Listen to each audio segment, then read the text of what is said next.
Hello, my name is Lindsay Reynolds, and today I'm going to be having a conference with a student of mine's mother, Miss QB. My student's name is Max.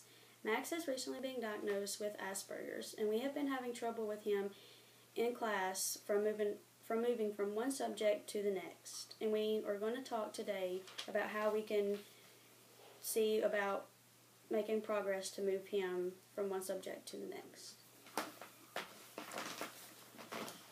Hello. Hello, Miss QB. How are you today? Oh, I'm good. It's just been Monday all day long. Yes, it has. Okay, well, I just want to start off by talking about Max a little bit. Max is a great student. He's good with the other kids. He's very driven. When he's focused on a set task, he does it very quickly and reaches them goals very quickly. As you know, we were having trouble with him in his communication skills there for a while, but here recently he's been doing great. When he has a question or needs answers or something, he will raise his hand and ask for help, or sometimes he's even been asking peers around him, which has been great for him. However, we've been having trouble in the classroom from getting him to move from one subject to the next.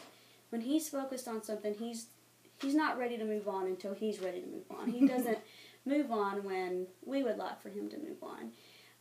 He's even been getting so upset, sometimes he almost even throws a tantrum. For example, the other day I had let them read for about I gave them 15 minutes to read. And when that 15 minutes was up, I had asked them to put their books away so we can move on to the next subject. Max got very upset with me. He was not ready to move on. He wanted to finish his book right then.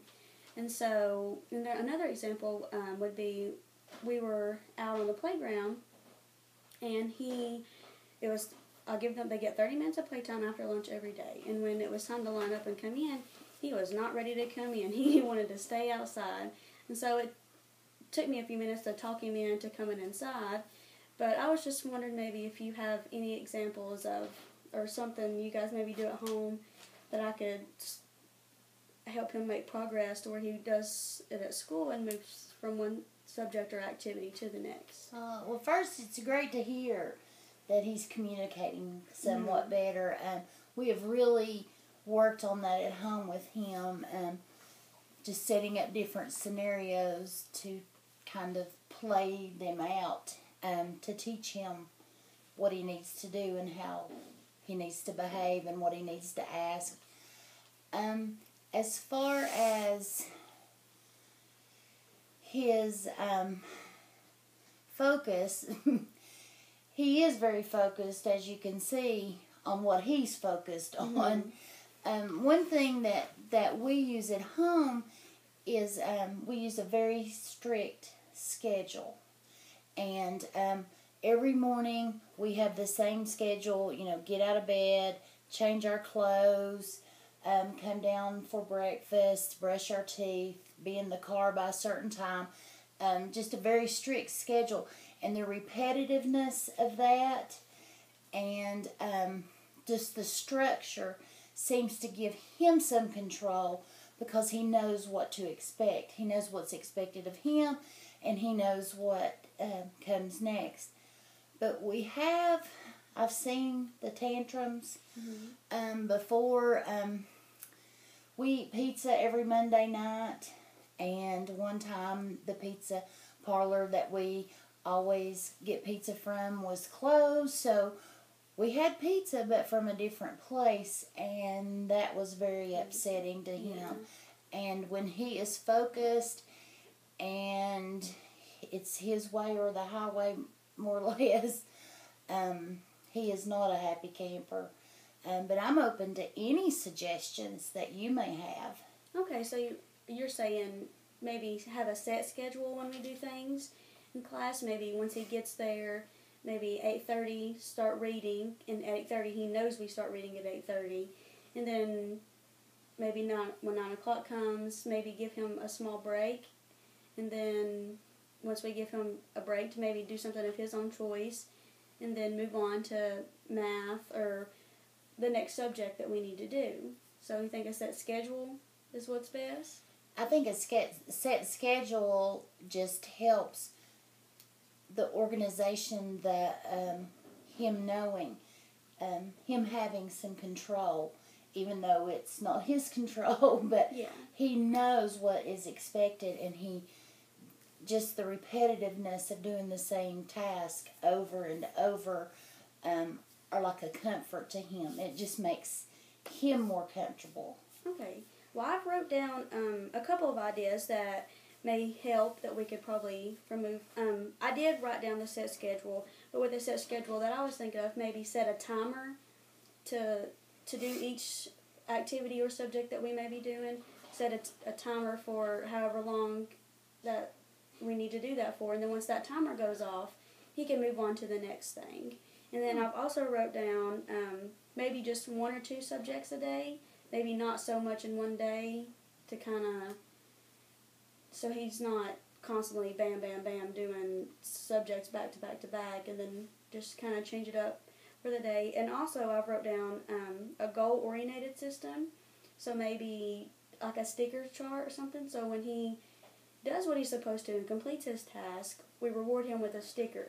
And when he gets up to 10 stickers, we can reward him with a prize instead, and maybe, or something of his choice, maybe reading, because he loves to read, or, I mean, just whatever he may want to do just for that a certain amount of time, whether it be play on computers or read a book. And so I just think that those would work. Do you think those would be okay? I think that we could give him a try and see what is going to work for him. The timer actually may be a good thing, and we could use that at home as well, so that his structure at home is the same as school. And it would, I think, help him just having that structure and those boundaries. The sticker system sounds like a really good thing. Bugs would be a good incentive for him. He is just really into bugs, and that's where a lot of his focus. Probably the day he was on the playground, he was out searching for bugs, because that is just something. And I'm sure you've noticed that when he gets something on his mind, that is the right thing, and that's what you're supposed to do. And it is hard to get his focus back. But one of the things that we do at home, too, is if you will say his name, his entire name, and not really, kind of harshly, where he knows that you mean, and eye-to-eye contact with him seems to help get him back into focus on what he needs to be doing, instead of, just being so chaotic in what he is doing. Okay, so what we're saying is stick to the same schedule, possibly at school, like have a set schedule at home, then have a set schedule at school, and then we both reward him with stickers if whatever he does at home. If he does what he does at home, you'll reward him with a sticker. Then at school, when he does what he's supposed to, we will reward him with a sticker.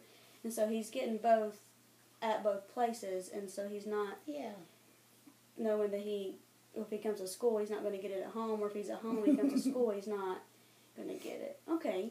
And so maybe try this starting tomorrow, maybe, and then I think that would be great. The sooner the better. And then once we start, give it a couple of weeks to give him time to settle in and make progress and understand the system and what needs to be done.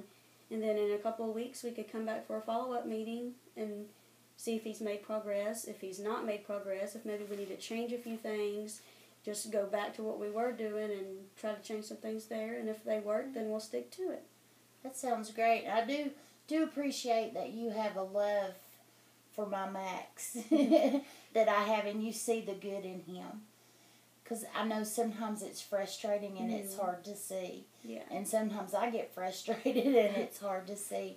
But I really appreciate that you use those eyes to see him with. Okay. I look forward to seeing you in a couple of weeks. Thank you. Thank you.